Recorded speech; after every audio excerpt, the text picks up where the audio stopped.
Hey guys, GameBoy3800 here once again, and I had the idea to go back and redo a couple of cars that were pure engine builds, nothing more. And we're going to start with the first car we did, the AMC Rebel the Machine, but this has the Funko engine swap, all-wheel drive, standard tires, and basically nothing else. And we're going to show why a build like this doesn't quite work.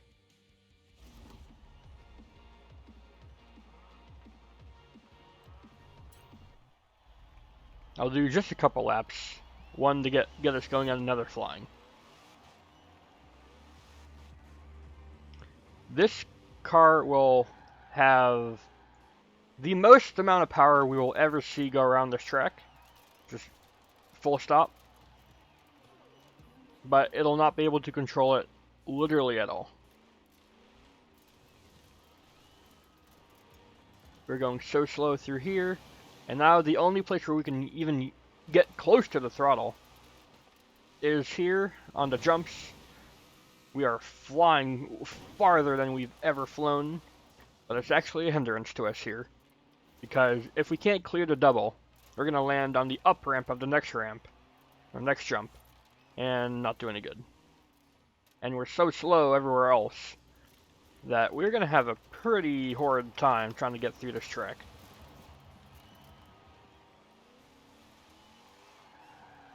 We have no brakes, we have standard tires, we have skinny as hell front tires. This is engine build and nothing else. I'm on the brakes while the Holden there is flat out through this turn.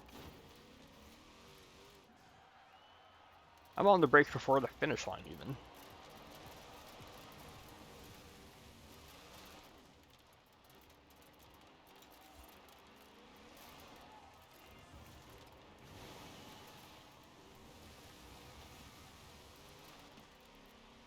I'm going to slow down for this jump so I don't just overshoot the next jump.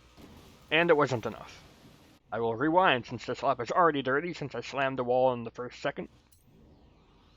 So, we'll see if we can get any sort of clean line for this jump here. That was about as smooth as we could get it, but we were off boost, so we were actually making less power than the Holden. The Holden only has 500 or so horsepower. This has 1,250 more horsepower than it, and I can't keep up. At least not in this class, where, you know, you put everything into the engine, but nothing in anything else.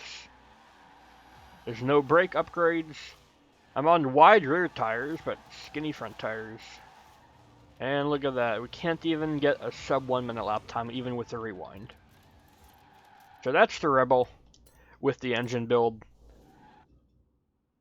Next, we will do the Buick as the next engine build, because I know that engine is amazing. It can get over 1,000 foot-pounds torque. So we're just gonna... Are we here already? No, we need to go up here.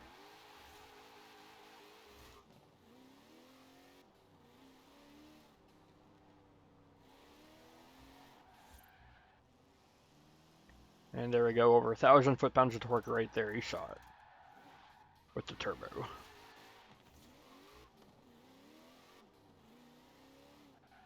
Now this one is rear-wheel drive, but it is rally tires, it is rally suspension. It is some form of, like, brakes, I think. But it's, again, an engine build. There's, like, no chassis rigidity, no weight reduction, no aerodynamics. So, we will see what happens here.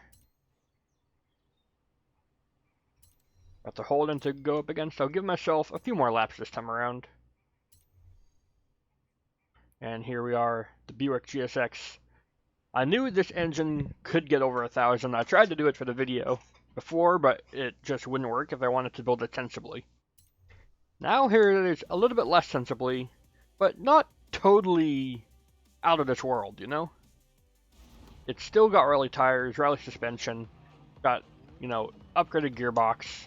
It's got all those kinds of things. Options, I need to go to audio and, like, do this. I even have the radio off. I don't know why that game does this. Oh well.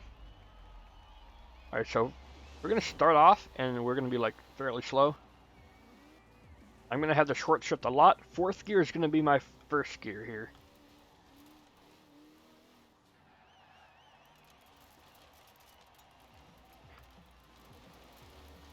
Now on the dirt, we probably will have some wheel spin struggles. Of course, we are on rally tires, so we can just use the torque and short shifting, and the car basically won't care, but we will be slower down the straight than the Holden by sheer fact that we can't put our power down anywhere near as efficiently. Look at that, we do a front flip. Now, admittedly, we didn't have a good run.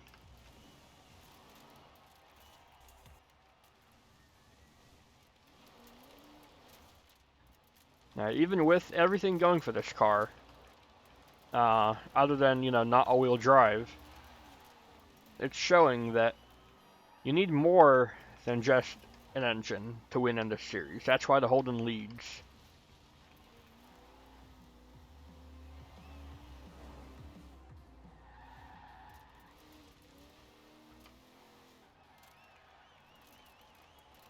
Right. Because we have no, almost no chassis rigidity, we are pretty wallowy. I have even stiffened up this rally suspension versus like everything else. We try to help counteract that, it just doesn't work.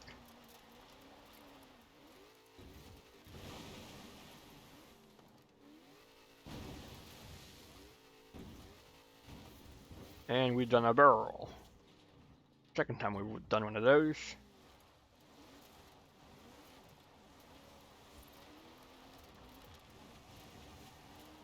Now you could argue that if I just left this car naturally aspirated and did everything else the way I've done already, it would be good, because you're just over-torquing the wheels all the time.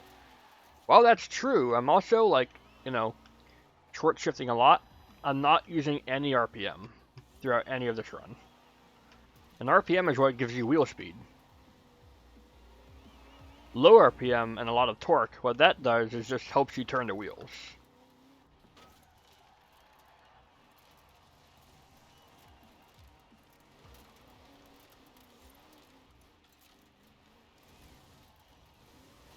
Nice. I hate when the game does this. It just is a millimeter away. It probably could have given it to you. Like, you know, generous checkpoints. It could have been generous and just given it to you. But it just doesn't.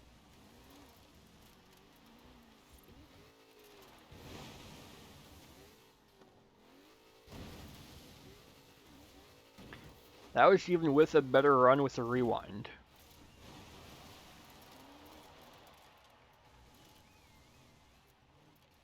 So this car, despite having like the best engine for this, all the torque, not too high revving, still good power. We're still making like 800 horsepower, 700 horsepower.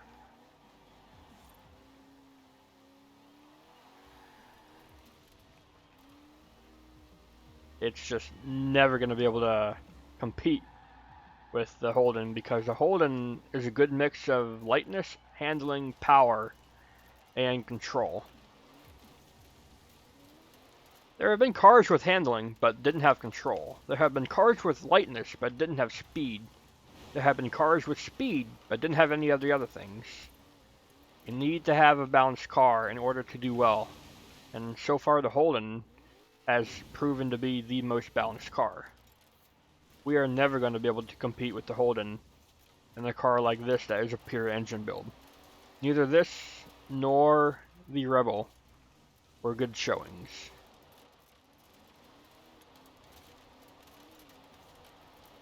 Now if we go back and like try to tune this car like all-wheel drive and then engine build, sure we'll have something really powerful, but it'll sacrifice something else along the way, like handling or control.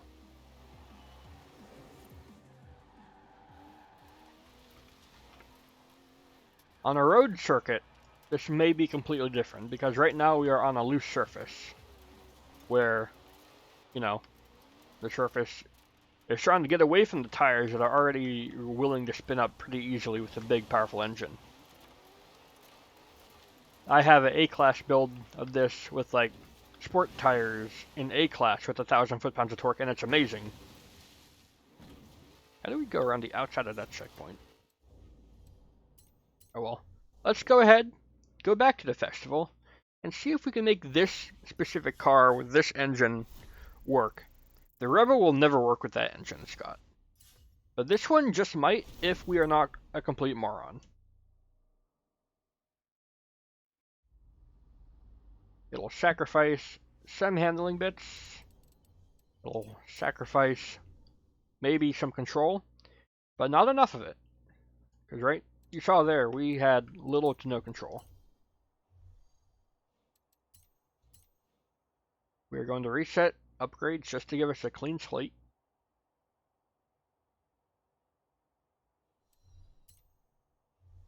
And instead of 1,000 foot-pounds of torque, we're going to aim for about 850 to 900. That would still put us far and away to be the most powerful car we've seen, or most torquey car that we've seen so far. We're only going to put on the rear tire widths, and we can do the wheel spacers, why not? They only add like half a PI. We're going to put on the diff. We're going to put on rally suspension, and we're going to give it a stage of brakes. And anti-roll bars, they are important, but we're not going to add the roll cage. You can see that adds 5 PI. I'm not going to do any weight reduction, that adds like a lot. We're just going to go pure power. We're going to go for twin turbos to help quell some of the wheel spin down low, and we're going to pump them up. 838 horsepower already. Now we go with things that add weight so that they don't add a lot of PI. With 870 foot-pounds of torque, let's see if we can get that magical 900 number. What do we need to do to sacrifice to get that, for example? If we sacrifice brakes, we're going to have a hard time slowing down for turn 1, but it's only turn 1. There's only one thing to worry about for the lap. If we are fast everywhere else, who cares about turn 1? Now let's go ahead and crank this up a little bit here. You can put on something that adds horsepower but also adds weight, like a carburetor. Could try to go with something like that, where it takes away a lot of weight as well to get us to our number. But now we're at a predicament where we can't add anything more to add power without increasing PI by too much. If we want to hit 900 foot-pounds of torque instead of 1,000 that we had before, we need to make some other sacrifices. So we'll take away the front wheel spacers, that's like a free half PI. Then we'll increase the rim size by 1 on each. And if we need to later, we'll increase rim size by another 1. And there's our 900 foot-pounds of torque number. So now if we go on back to the wheels here and put on larger rims again, this will get us our answer. We have our car and we have met our goal. This car, sometimes you can put on the wing and it won't care what you do with it. Not that we use the wing too much here anyways, but that's going to be our build. 1.5 lateral Gs, I think that's what it was before, when you saw it as a rear drive car. But now we have the advantage of all-wheel drive.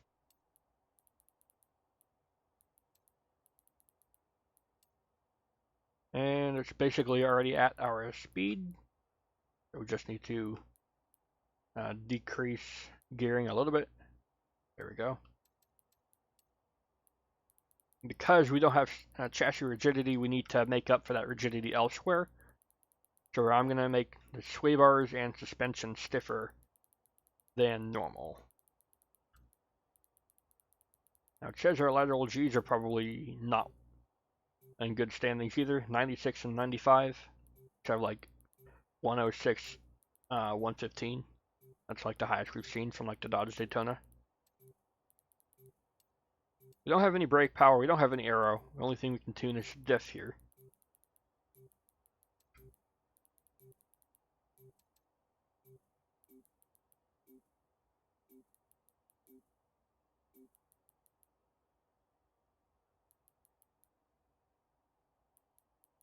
This car likes a little bit more front bias because that huge engine. We'll leave it there. And that's our car ready to go. Not too much to tune on this one, because it's just got less to tune.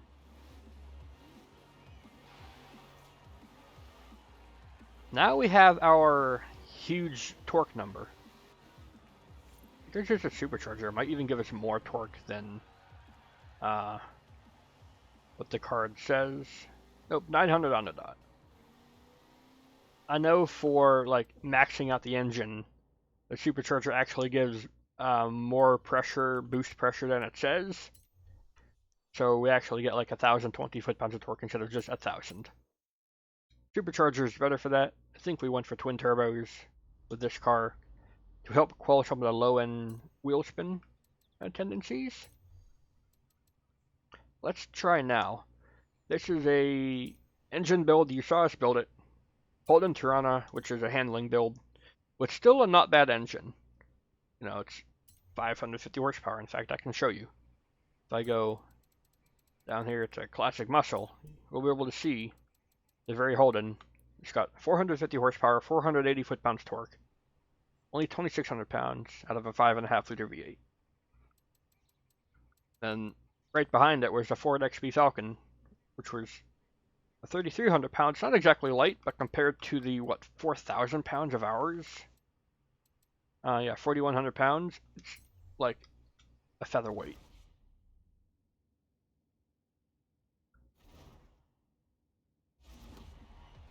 And here we are at Mud Kickers. Once again, we're going to give the Buick one last chance with a different engine build.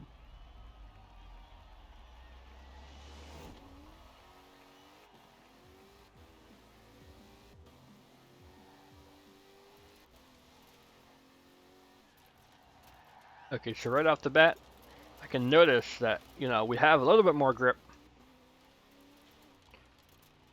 but it's definitely feeling lacking. We don't have any aerodynamics. Even though we're not going too fast, aerodynamics do help us. We can use the engine's torque to just stay in a higher gear, and it really just won't care what we do with it. That's why I like really torquey engines. Leave them in a low gear, it won't care what you do. It'll be efficient no matter where you are in the rev range. But now you can see here, we're getting a lot more like bumping around because of not only the stiffer suspension, but not as stiff chassis.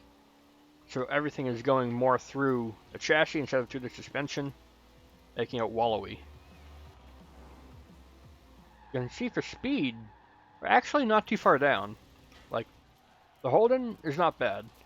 We definitely have it more power than it. We have more torque, like, by double.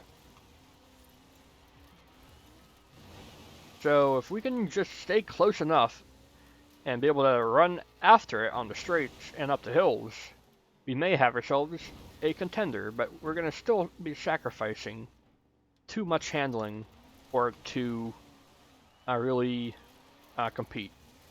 It'll be like within spitting distance, but not like able to take a win. It'll never be able to do that. You can see the Holden able to use all of its power all the time.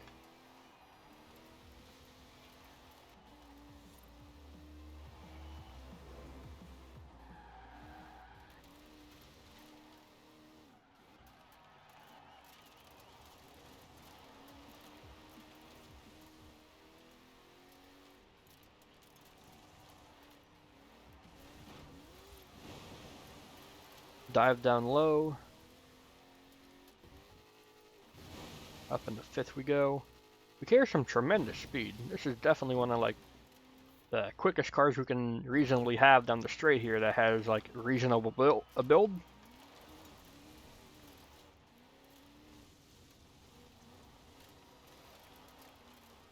Now of course I could spend all day tuning the Buick and it would never be as fast as a Holden, because a Holden just has a better starting place as, you know, much lower starting PI, you know, low starting PI, much lower starting weight, I should say.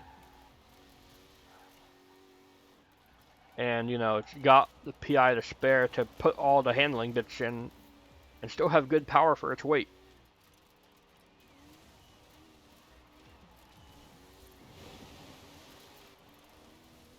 because we are a heavier muscle car, we can just dive through the water and not really care about it. While the Holden is so light, it'll get, pushed around by the water. So it needs to try to take some avoiding lines sometimes, which can keep it slow.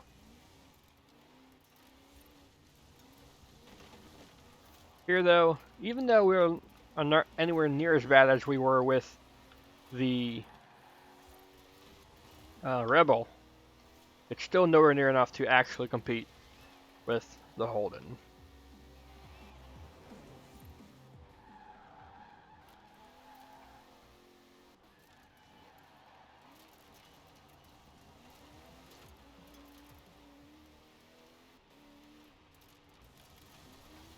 Now with a perfect run, I can be right behind it or right inside of that ghost, but it won't matter. Because the jumps and the straight is just one section. If we're only matching it for one section, that will never be able to outdo what the Holden can do through the turns through here. It can just get on the power so much earlier, and it's able to be put exactly where the driver wants it to be. I was able to put that car anywhere it needed to be. It had a short wheelbase, very darty, very fun, very easy to drive, with still good power. And that's going to do it for this episode. We tried some stupid engine builds. We tried to make a less stupid one, only to show that even though the Buick has like the best engine build you could build in this game for torque, other than a diesel, it's still no match. If the Buick could have all the handling bits and still get that torque, then we'd have a different story, but the fact is, almost all cars in the game are not like that. There are some that are, magical and can get everything, or start with everything like a race car, but those are few and far between. Give it up for the Buick. It had a valiant effort and a half, but the Holden still remains on top. Goodbye.